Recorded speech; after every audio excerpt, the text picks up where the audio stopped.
Also, that of course, that's the second Orianna. It's in the second Orianna victory, 2-0 on that champion. A player that has 18 unique picks is always notable when they actually return to a champion and actually show form. And Orianna definitely seems to be a strong pick. It suits the meta, very control meta coming in patch 5.6. And the fact that he's already on top of that suits him well going into playoffs. Yeah, and Gamtee, they are going to react by banning away the Kalista and the Janna this time. We're completely shut out by that bottom lane, making sure that LGD have to try something completely new. Now with their final ban, we'll see what they decide to do. Of course, LGD just staying with the same bans, the Rek'Sai and the Azir hitting the bench. Yeah, the Azir's actually been banned quite a bit against Xiao, who of course loved that champion back at the start of the season, was another one of those Shurima duo, Shurima only, typing it in solo queue, only Shurima, only Azir or Xerath. That's what it felt like. I live in the desert, let me stay there. But he's definitely opened up his champion pool since then, got a massive early advantage, double Doran Ring in lane, but just couldn't make it count against the Orianna and basically got outscaled that game. So it'll be interesting to see what he comes back with. Ezreal's been his best KDA champion, but still only 2-2 with that. Maybe something new. I mean, Gamtee, this is their last hope. If they lose this game, they are actually mathematically eliminated from their already slim chances of making playoffs. So look, everything's on the line for them right now. Giving them their last chance, they need to win. Yeah, we'll see whether they can do it here. As the Cannon going to be the final ban here for LGD, and I like that. The reaction to the Janna ban here is Gamtee, they're hovering a Yorick. And look, we often say that these interesting hovers that haven't normally come through are not going to work out, but look, you never know now on the 5.6 patch. Yeah, Yorick, Warwick, doesn't seem like they're going to go for those. Rhyming as well. Sejuani, no rhyme there, but still very powerful on patch 5.6. We've already seen multiple teams do wonderful work with the Sejuani and the layering of CC. Of course, Energy Pacemaker beating OMG with the excellent Na and Sejuani duo. Sejuani locked in first pick. Definitely been a priority pick in the LPL. Good to see it locked in. Yeah, and it's also good to see Flame there on your screen as well. He's just hanging out, and we'll see what he decides to pick up. Of course, lots of smiles now in our LGD lineup. And look, Teleport Smite is still hovering the same summoners that we saw come out from the Hecarim. Wouldn't be surprised to see a return of the top Flandre Shyvana that is already seeing so much popularity. Riven's being hovered, of course. It was Wayless or Godv on Riven that got them one of their defeats. That was just another game that had a misfortune in it, so perhaps we shouldn't draw too much from that game. But TBQ looks like he's going to pick up the Nunu, take it away from Huey. Yeah, Huey not going to get that Nunu, and it is going to be Flame on the horse in the top lane this time around. Just saying that, yep, I know my buddy Acorn picked that one up, but look at what I can do. Look at what I can do. Well, I mean, if it's any indication, if his teleports are anywhere near the proficiency that we saw from Acorn, should have a massive impact on this game. Loving that use of the Skirmisher's Saber on Hecarim, diving the back, doing extra true damage, reduced damage from the carry. And suddenly, I mean, with the Sejuani, you weren't expecting a peel for the AD carry comp, but to me, this Hecarim, it almost is a blocker to any sort of Juggernaut comp.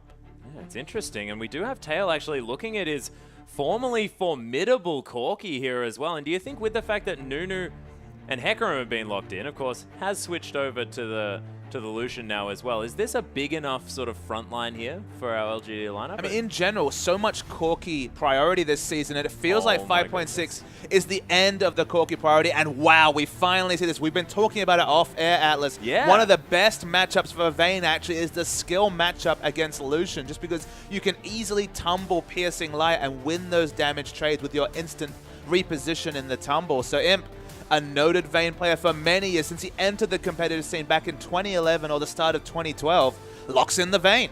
Locks in the Vayne. Godv looking at Skarner here in the mid lane. You can see Wayless there just sort of like, I don't really know what I want to pick up, but we'll see whether Skarner is what it's going to be. But decides to go with the Riven. Riven is the lock. It's going to be a mid-Riven. Probably not going to be the mid-horse. No Oceanic representatives in Keen in this game, sadly. So mid-Riven. Hey, you don't know that. I mean, Flame is definitely a notable carry top lane player. He could be picking up the Riven in the top lane. I guess it could be Hecarim jungle, and then following your logic, a Nunu support, bringing back Nunu Vayne for the the 0% solo queue win rate lane. Oh, Sync Dream are now opting for his pretty standard support Master Yi. See whether that one does come through. They're really feeling this Yorick. They are feeling this Yorick. It's locked in. It's happening. It's happening, ladies and gentlemen. Yorick going to be picked up here, and normally seen in the top side of the map, but I'm not sure where it's going to go this time because, of course, there's a Leona there, Papa Smithy. So it's going to be a support Leona. We'd have to assume it's probably going to be a Yorick top. But with Yorick mid? A Yorick mid against Riven of all mid lane matchups. Goodness. You spotted it out. Yorick versus Riven is our expected mid lane matchup. But with this KO hover, anything is possible. That could be a Kale top lane. Sport. Yeah. Look, I don't think that we should ever be saying things like this, Papa Smithy. We have no idea what is actually going to be locked in here for LGD because their lineup thus far looks very, very strange. I mean, LeBlanc is the pick. Support LeBlanc, I guess, is the most likely thing in this situation. Jungle LeBlanc would probably be what I'd put it in. Not going to be happening, though. TBQ going to be taking the jungle Riven. And there's that bot lane, at least as of 15 seconds on the delay timer. Oh my goodness. This is not exactly a high-impact bottom lane, but it's pretty icy here for anyone that gets in range of PYL. I mean, look, this Nunu, you let Vayne Nunu get through the laning phase. You get this lane, get to the late game. Blood Ball Vayne, you don't need any more explanation than that. That is explosive damage in the late, but man, there's low presence bottom lanes, and there's Nunu Vayne. It's already a very difficult matchup, Vayne into Lucian. It's very support reliant, and you have a Nunu for support in this situation. It's actually led to the top lane, Yorick. Yep. And you can see Let Me is like, what's happening? But of course, that was his picture. That's what he looks like every single time. Sejuani now into the Riven. You think that Riven probably has a little bit more impact early on in this matchup. And it leaves us with Xiaohu on Aurelia in the mid lane. Aurelia versus LeBlanc. You have to feel like if you get enough MI, you're going to be able to shrug off a lot of the trade damage. You have the Equilibrium Strike to stun when the Distort comes through. These matchups are crazy, Atlas, as we go through it all. And Imp on Vayne, that's probably the most notable thing. It's still a skill matchup, but Nunu doesn't do a lot in lane. No, he doesn't. But I mean, does Nunu do enough in order to deal with this Gamtee lineup that we've got coming through here? Because this is Let Me on Yorick with Smite Teleport. You feel like the Ice Blast will do a lot of work against the Aurelia mid, at least. There's a lot of attack speed-based champions across the board. Let Me's going to be top lane Yorick with Smite. Of course, it's very sustainable in the jungle. Of course, can have the ghouls tank up those buffs. So potentially the jungle follow from both teams with a Nunu in the game. Could be crazy. I have no idea what's going to happen, but let's get onto the Rift.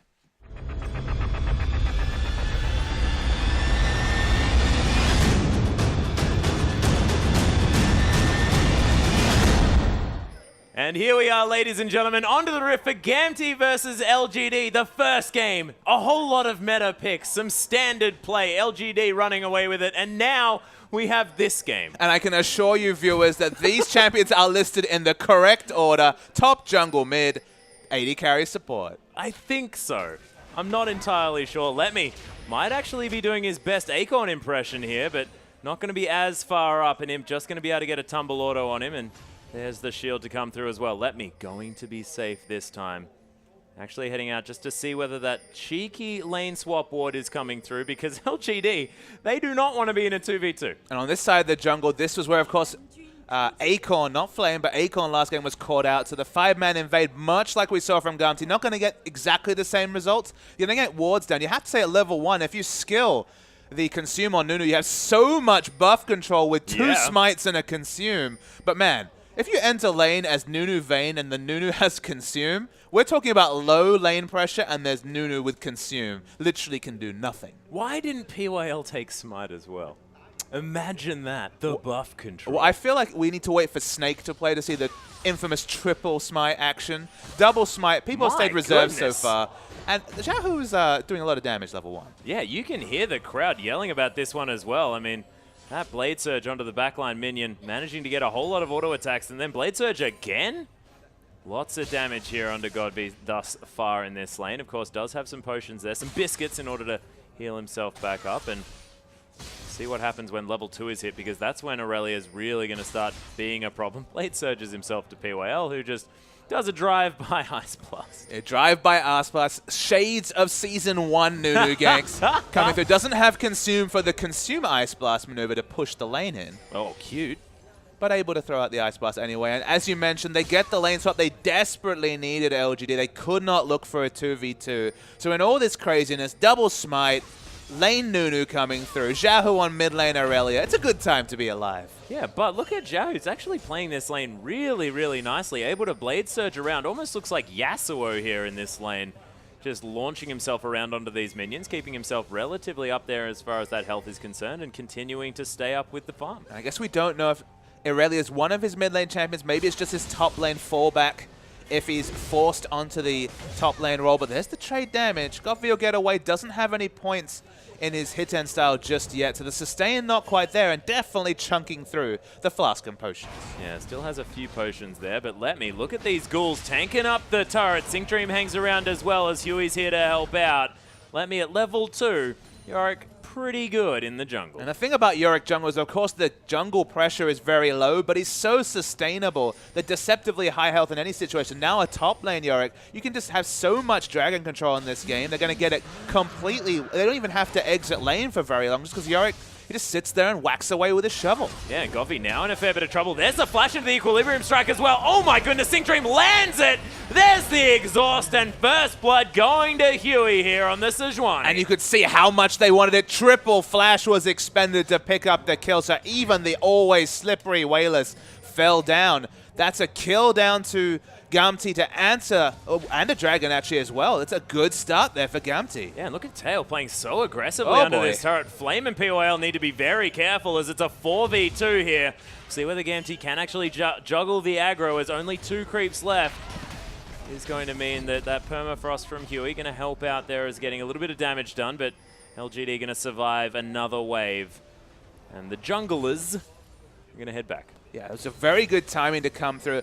If it was just a little bit earlier, there would have been more minions tank up. If it was the siege minion wave, especially, it would have been a turret dive. But LGD able to stave off the threat. With the Nunu, going to be able to hold these waves. And Nunu Hecarim is your pseudo 2v2. Oh yeah, look at that Blood Boil doing so much work under Flame here as the gives him damage, of course, with movement speed. Look at Never that. forget. Multiplicative scaling, Papa Smithy, as TBQ does manage to land the stun here onto Sync Dream, but Tail is going to be the target here for Flame as there's the heal going to be popped and summon a spell down. LGD, they'll take that trade. And I guess I'll always wonder, Flandre, was he just ahead of the meta, or was he just trying one of these creative maneuvers like Ashe, like Misfortune, and just came off? Because in the craziness, you try enough things, something's going to stick. Yeah, well, this is the thing, and this is 5.6. This is the patch of crazy, Papa Smithy, as Xiaohu not going to quite find the reset on his Q there. Now has to wait for another 8 seconds before he can do anything creative there in the back line. And Gamtee heading back to lane, 5 CS advantage, but double longswords being picked up from Xiaohu. And I wonder what that means as far as his item build is concerned, because Brutalizer not generally an Aurelia choice, but might be going for that Bilgewater Cutlass early. If I was a betting man, I'd expect a rush of the Hex Drinker just to negate the trade damage. And it's one of those situations where you buy a longsword for laning, and then you just don't have enough gold for no magic mana, so maybe it was just forced into double longsword. I could be wrong. I mean, Yoma's Ghostblade was once upon a time a very popular Aurelia item, but I think it's just the case that 720 gold, 20 AD, it's a pretty good exchange rate. I think you were just watching a little bit too much PDD, my friend. But there is going to be the Zenith Blade onto Flame there as well, as Tail getting a lot of damage down with that passive, that Light Slinger coming through. You have to say so defensively. Only the Rampage, only 350 range farming available in Hecarim. No flash. Of course, Teleport Smite is the summoner choice. You have to respect any potential engage from the Zenith Blade. TBQ is looking for this Rift Scuttler. Doesn't have his Q available, so couldn't hop over the wall. 2 members, but it's only Yorick Sejuani, neither of them level 6, so not too much respect has to come out there. In fact, Yorick's level 3. So 6 is a while away. A whole lot thus far. That does have a decent jungle follow, as Xiaohu just going to Blade Surge around these minions. The distortion damage definitely relevant here coming through from Gamtee, as now Xiaohu able to farm up under this turret. Definitely a thing that Aurelia does want to be doing, as the chain going to land as well. Not many of them have been missing so far from Wayless. He's been playing this LeBlanc very, very effectively, but the gold very even so far, and it's quite strange with First Blood already going down in favor of Gamtee. Their farm definitely eclipsing that of the Gamtee members so far. I guess one thing to note is that, of course, we do have a Yorick top, so you want to see a consistent damage dealer that you can ult. It's usually the AD carry, but maybe the result will be Xiaohu going for a more damage-focused Aurelia build, and it's the Yorick Revive coming through for consistent damage in a fight. There's a lot of factors to consider when you have Yorick Mori on your team. Yeah, well, hasn't been... oh my goodness, the steal away from the steal. He got vision from the wolf spirit. Oh my, I thought he almost got vision by jumping up with his third Q, looking over the top. Oh, there it is. I'll take it. To the fail Q That would into have been vision. so Not quite, smooth. but I mean, the Wolf Spirit in general is crazy enough. And yeah, bonus blue buff. Yeah, not bad at all. TBQ, of course, doesn't really mind about a blue buff there. Does like the cooldown reduction, but doesn't have any mana to speak of. But stealing it away here from Gamtee, who are going for a cheeky maneuver. Stealing from his own team. Out. Yeah, and Let Me actually going to be taking his as well. Yeah, I mean, look, at the end of the day, Let Me's been the big loser in this early phase, despite having much safer laning phase, much better range farm compared to a Hecarim. Actually down 23 CS, hasn't entered lane this whole time, so you have to say the lane control from LGD has been far superior to that of Gamtee to allow a Hecarim 38 CS in this situation, just more than you'd expect. Yeah, Let Me is actually towards his top side, but look at level 5 Yorick. PWL gets the Ice Blast, and he is so dead. Deary, deary me. It is going to be TBQ picking up that kill. He probably would have liked it, but I mean, that is most definitely not what we're talking about here. We're talking about the Yorick dying and assists and kills going to LGD as there's the ult to come through. Flame gets stunned after the fact, though, as the ult comes down. There's the flash, though, into the Zenith Blade. Sync Dream really going aggressive on this one, and Flame going to be taken down, and Sync Dream picks up the credit. It feels like the cooldown on Flash for Sync Dream is super low. Just saw him flashing in the mid lane, comes back off cooldown. Another aggressive maneuver comes off for Gamtee. You have to say the jungle pathing from TBQ to be top the first time the minion wave hit the turret and punish Yorick Mori, who wasn't even showing in lane. Just excellent jungle pathing for a second time coming through from LGD. And TBQ, maybe the most criticized member of this LGD lineup, is really coming to play as we move into playoffs. Yeah, and it's only getting him further and further ahead here as well. He's now going to be able to auto-attack this top lane turret. You can see Godby there on the little screen at the bottom there, just looking like he's basically asleep this game. It reminds me actually of the Uzi Vayne performance when he was in a 1v0 and bought a Blade of the Ruin King first up. 99 CS already, now 100 for Vayne, and no shop has come through. You can this all comes back from level 1 Atlas. Getting this lane swap, 100 CS in the laning phase for Vayne, it's just been so big, and it would not have happened 2v2 with this lane matchup. Oh, Sync Dream lands a Zenith Blade after the Condemn comes through as well. There's the flash actually from Huey's PWL. He's the focus tail. Piercing lights him to death as Imp trying to get some damage back in response. Imp but needs to just get away. He's got no items compared to BF Pickaxe. I mean, there's no trade damage coming through. He just needs to get the hell out of there. He's going to back away. Should be a nice turret rotation coming through from Gamtee smartly. Though, as you can see on your minimap, Riven's around. Yeah, TBQ looking for something. Imp still with just a Doran's Blade. Hanging out here. Tail's going to get stunned up by TBQ, but not for too long, as Flame's going to teleport in. Xiaohu looking for the kill here as the Ignite's actually down, but the chains, of course, landing here as well. Godby not going to fall. He's just going to back out of this one just fine. And Blade the Ruin King looks to be the first pickup. Already has the Bilgewater, so the lifesteal. It's not quite a Hex Drinker, but it seems to be doing a treat. And with the high base stats that Aurelia has, so far she's been completely unharassed in this lane matchup against LeBlanc. Yeah, and speaking of Blade of the Ruin Kings, Imp just went back and bought his outright. And that's the thing.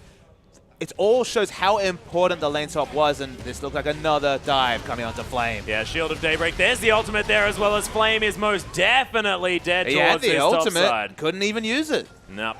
Not going to happen, as the layering of the Leona CC a little bit too strong. Absolutely, and the layering of CC, of course, on 5.5, 5.6. No longer those little moments when you can use flash, when you can use displacement abilities. If you layer it correctly, and we've seen that so often with those Sejuani games like we mentioned from EP last week, and just from the Leona play here, suddenly Leona's so much more effective, because if you layer your CC, ideally you're getting, what, 3 seconds of consistent CC, and even the tanky Hecarim dies instantly. Nothing you can do, of course. Doesn't have flash, but that Onslaught of Shadow is normally used here for these escape scenarios if you need it. Flame unable to. And Imp, he's transitioning lanes, has managed to take down the top lane out of turret, and now with the Blade of the Ruin King, going to be a whole lot more safe towards this bottom side as they decide they want to be able to push that one in. No Dragon's going to be taken yet for LGD. Gamtee picking up theirs very early on this game. But how crazy is it that in a matchup, a Vayne Nunu lane is the only lane that's actually doing well for LGD in terms of overall score and pressure. Blade of the Ruin King first pickup, it might come up trumps, even though Gamtee otherwise are winning this game. But there's the ultimate from Xiaohu. Massive damage there as TBQ just gets destroyed. Another chain lands to stop Xiaohu in his tracks. But we'll see whether the Mercury's threats come through, because then in the middle of a team fight, that chain is going to stun him for what? You know, 0.2 of a second? Absolutely. Already has the natural tenacity from the passive now. Going to build towards the Merc Treads eventually. Wow, just looking for early damage in general. This is obviously going to be a high damage build that we speculate. It looks like it's going to synergize very well with Yorick, because Trinity Force Blade the Ruin King is all we can assume for a Machine and a Bilge War to start. Completely ridiculous. Skirmisher Saber is being opted for here by Let Me after that tier to come through as well. Cinderhulk going to be the option at the same time as Sync Dream just hanging out here in the mid lane, as he very much enjoys. And they have a massive wave to hand over here to Wayless as well, who's going to distort that one to death. Gamtee looking to continue the pressure here, but Flame, he's on the blue buff. You're definitely seeing old Flame here, not necessarily 2014 Flame. 40 CS advantage, going and finding blues wherever he can. He's been so good at finding CS. Speaking of finding things that they shouldn't have, Flame is found out here by Sync Dream. That Solar Flare was wonderful, but doesn't quite get the Shield of Daybreak in time. But Xiaohu, he is going to be able to secure that blue buff. And from memory, I believe Leona's his most played champion this season, Atlas, and you can see the mechanics coming through on Sync Dream are excellent and a wonder to behold. Yeah, and especially one of his most successful champions here as well in this Leona, able to roam around this map, as we've seen demonstrated, as Huey's just going to smite away these Raptors. Of course, the Raptor buff so useful for clearing out this vision, as it's already going to get procced here by that ward there down near the river. You just worry that the early rotations allowing him to get a free lane, a free Blade of the Ruin King before grouping might become a factor longer and longer this game goes, but the early rotations and laning phases have definitely been Gamtee's as they're looking for a third outer turret. Yeah, Infinity Edge has been completed here by Tail as well, and we talk about Vayne as being a late game hyper carry. Lucian is no slouch in the late game either, and Tail, if he can relentlessly pursue his way around these team fights, really get into the right positions, he could be a force to be reckoned with as well, as Flame looking for Xiaohu, but not going to find anything here. I mean, Imp has been playing surprisingly defensive this whole game. Even though he was down the bottom lane, he was actually freezing the creep wave, even 15 minutes in, not causing any global pressure. That, of course, opens up the smart, aggressive rotations. But speaking of aggression... Yeah, Huey, you are in so much trouble. Oh, the Arctic Assault, he gets trapped in the wall here as TBQ is going to take him down. PYL takes half of his health. There's a Soul Flare onto him. Xiaohu right in the back line as well, but he's getting torn apart. Not the tanky Aurelius that we're used to, as the Ignite ticking down. He is eventually going to fall, and 4 dead out of nowhere on the side of Gamtee for just Imp. Yeah, and the 4 is going to become 5. Yeah, poor little Let Me, as TBQ not going to fall down either. And has he made it to level 6? He has, but the ultimate wasn't used there by Let Me. I don't think he had any mana. He didn't have any mana. It wouldn't have had any effect, barring buying a little bit of time. Gamtee, their rotations have been on form. 3 outer turrets at a very fast clip to punish him for holding the wave. But this is the result of all of it. So Huey, I don't know how he didn't make it over this cove. Wait for this Arctic Assault. Very awkward. Oh, he was trapped out of it there by Flame, who devastating charged him. I mean, it was just insane that first kill came down. It looked good when Imp was completely knocked up. Didn't die instantly, but the solo dive against 4 group members grouped. Of course, Blood Bowl riding on Imp.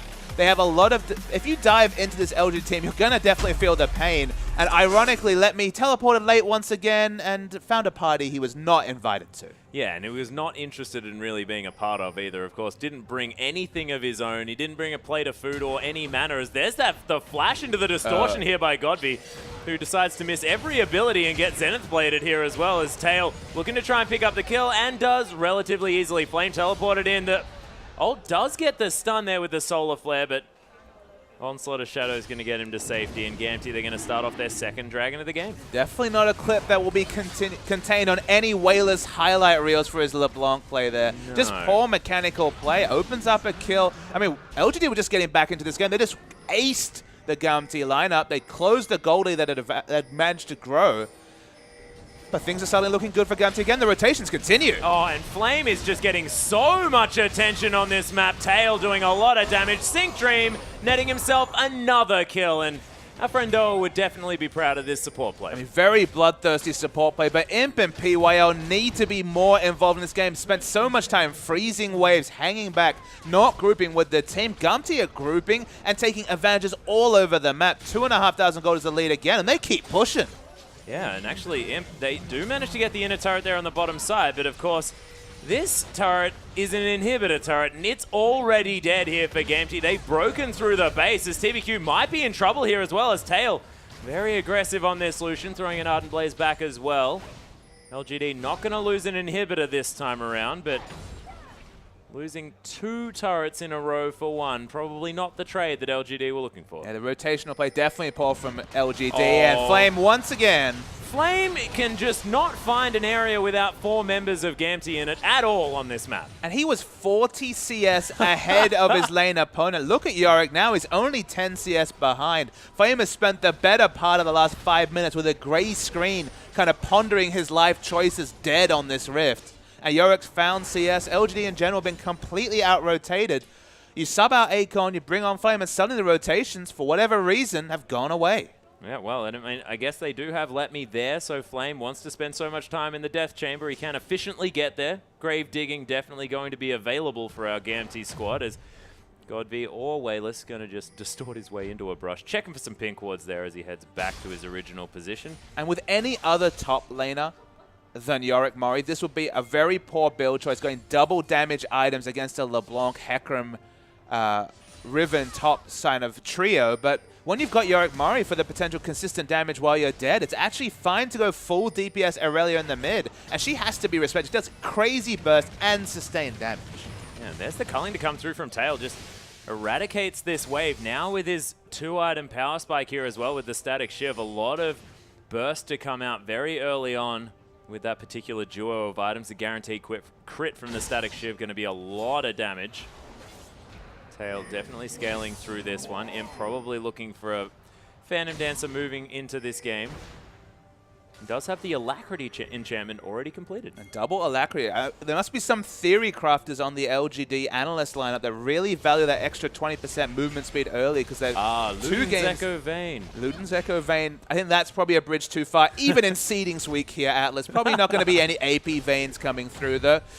We've spoken to earlier and seen a Nunu support, so anything's possible. Anything is possible. Ultimate Bravery LGD play to come through here potentially, but no, that Zeal probably going to be definitely towards that Phantom Dancer, and then maybe PYL? Oh, we could have some dangerous plays here. PYL just going to get exploded here. TBQ as well on the backside. Gamtee with the flank attacks, and now Imp with all of the attention. The double kill for Tail. 3 instantly dead members, and Gamtee another early Baron this game as Godv going to distort over the edge. Not going to get caught out, but there's no way he's stealing this Baron from 2 smites. We'll wait and see. It seems unlikely, but with the timings required for double smite, anything is possible. Oh, there is still a smite here. Of course, Flame's there. They do manage to get the Baron there. Yorick managing to smite that one down as Flame again gonna die.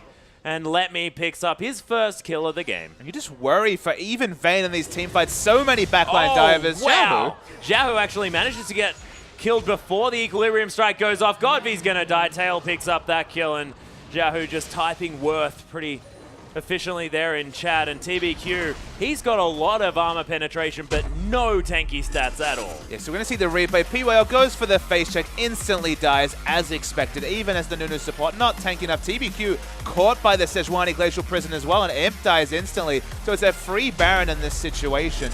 They picked it up quite happily after that, but the fight continues. Yeah, there's actually the ultimate through onto TBQ there as well. He does have the Wind Slash available, looking for Huey, but he doesn't fall down. Let Me here as well. Solar Flare, couple of stuns. Imp going to be locked up here for a little while as well, as Huey looking just to get out. Of course, no objectives around this area of the map whatsoever.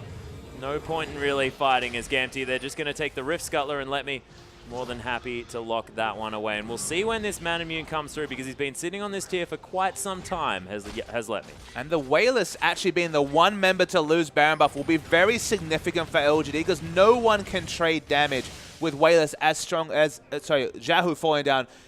Wayless picking up the kill on Jahu is significant, because Jahu at the moment is just untradeable. No one can look to split against it. If he had the Baron buff, it'd be 3 objectives being seeded by LGD, or multiple members required to deal with him. Him not having Baron closes one strategic loophole here for Gamtee, and might buy LGD enough time to just get back into this game, because the early game has been completely run by Gamtee.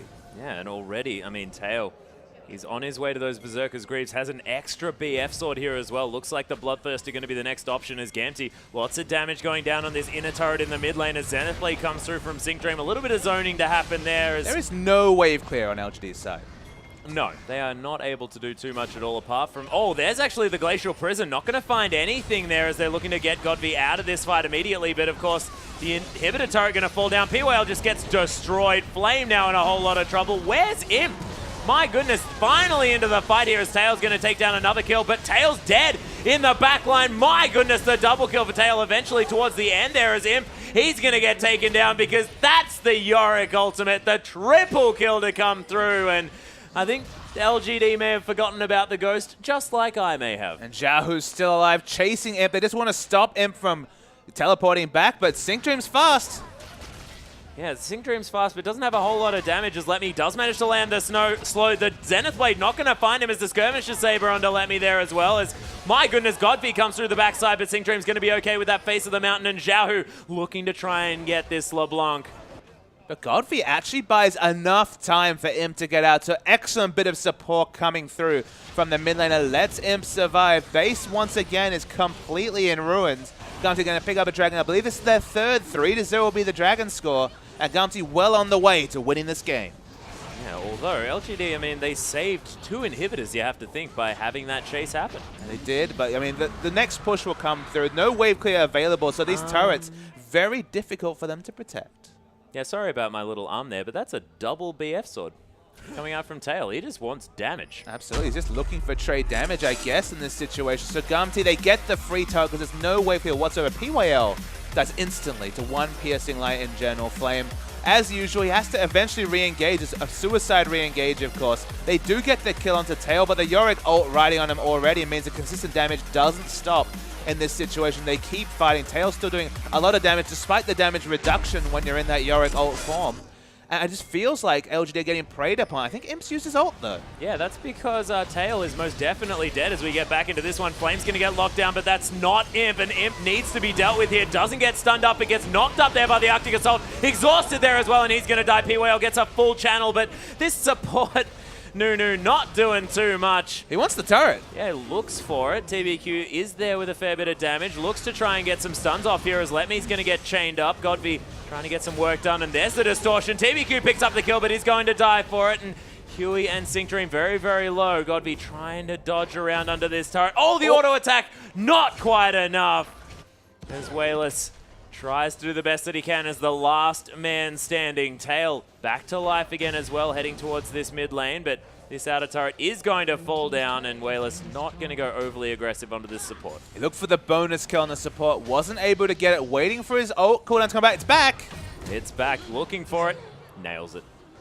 Nice LeBlanc mechanics coming through. Not necessarily been the most successful LeBlanc players. We look over to people like Pawn and Cool, but is LeBlanc still to be feared, still an excellent assassin player, despite the fact that we've seen him on so many wave clear champions recently. Yeah, we have, and I mean, his Orianna has most definitely been mechanically brilliant to watch. His Diana as well has been highlight reel worthy, but hasn't been necessarily the LeBlanc player that we've been looking for. But this game has been able to pick up some cheeky kills around this map. 4, 3, and 5 now. Morellonomicon completed. Does have a needlessly large rod, and of course that Void Staff as well, with the Spirit Visages completed now as well. And the Locket of the Iron Solaria, definitely a relevant choice here. And one thing that I do like is the fact that this extra BF sword's been picked up by Tail, and when you've just been altered by Yorick and you're just a clone when you're still alive, that's just doing auto attack damage. That's just doing your base attack damage. I don't even know whether you can actually crit during that as well. So having extra flat DPS is a very, very good idea. It is still reduced by the Yorick Ghoul. When you respawn, you do have the reduced AD, so maybe not getting the effectiveness in that situation, but Lucian scales so well on AD on all his abilities apart from the Ardent Blaze. It's not a bad pickup at all. Vayne and Nunu are now a very threatening duo. 4 points in the Blood Boil. The Mikhail's completed by Nunu. They have to respect this Vayne damage, but they got so much consistency. See, Flame's the one to tell his teammate Imp about the CC they have in this game. They need to respect the CC too, but if Vayne finds the right engage, there could potentially still be life in this LGD lineup. Yeah, but not in this inhibitor in the mid lane as Flame looks for the flank there as well. Xiaohu's going to be the target there as Tail sort of zoned out of this one. The culling going to be used as Godby. That's his Mimic. TBQ very, very low here as Xiaohu has finished off the LeBlanc here as well as Flame's going to take him down in response. Imp looking to kite away as there's the ult to come through. The Wind Slash not really doing too much, and this is going to be the inhibitor now, the focus here for Gamtee as they've managed to eradicate 2 members of LGD for 1. And the Gamtee rotations this game against a no wave clear lineup have been excellent. This time they pull off the right team fight. They get the double inhibitor. They're not looking to finish this game. A lot of respect being shown to the Vayne, Riven, Hecarim duo that is still alive. Waiting to see if they're going to pick up any advantage. Of course, no Dragon available. Baron looks like too much of an objective to pick up. There's no wards whatsoever down the map from LGD, barring 1 pink around the Dragon, and it's just going to be a free shopping trip for Gamtee. Yeah, TBQ is just going to broken wings these Raptors, and he's going to find himself a ward here as well. Little trinket ward hanging out in this brush, and he's going to be able to get a ward himself. You have to think on this Baron. Not actually going to decide to, as all of the vision has ran out now as well for Gamtee. You can pick that one up if they want to. So Xiaohu's actually gone surprisingly tanky. I guess they want to keep the Yorick ultimate for the AD carry, despite the fact it's definitely a consistent damage. Frontline diver in Xiaohu's got the Frozen Heart. Looks like he's working towards a Banshee Veil, perhaps with his first 2 item pickups. LGD, they're looking for any sort of information to get a pick, but using this time Gamtee very well, trying to pick up a Baron. Yeah, they do have it pink warded as well, down to half health here. As you can see, Letme just taking no damage from this one. Tail using his passive to great effect, already down to 1,000 health, and that is secured now for Letme. No health going to be lost by these members doing the Baron. POL going to notice that there's some purple runes spinning around this team of Gamtee. And LGD have to be careful fighting them as well, especially with super creeps around Flame. Of course is the focus here as the culling comes through, and the horse, he's amazing, but he's going to die. TBQ going to get stunned up here as well as Xiaohu looked for it. TBQ, the hero play, not going to come through as the Solar Flare sort of just for fun in the backside. Wayless, of course, going to land another chain. The distortion comes through, but Vayne's going to die. Wayless looking to try and escape this one as the passive pops. And they secure the kill. I thought that was the Mimic. Accepts his fate. They could finish the game in this situation. It's 5 members dead. Ace comes through despite Lucian falling down. Irelia's still got a lot of damage. That's 2 super minion waves. So this should be the game to Gamtee. And the slimmest of hopes, but not eliminated from playoffs just yet. Yeah, not just yet. It does rely on a whole lot of different factors, but Gamtee, they stay in it with a hope. That's if they do decide to hang around and actually take down this dang Nexus. As the rest of Gamtee, they're looking to pick up their 4th Dragon. I feel like this is a bit of manners coming through. They definitely could have finished the game, but they're more interested in picking up the Dragon and prolonging the game for LGD. Not sure if game time will become a relevant statistic as we move into our playoff rankings. But the result is the Dragon comes down, the shops come through, and Lucian's got quite a few items. He does, actually picking up a late game Brutalizer here as well, as Nexus is going to be protected here by LGD.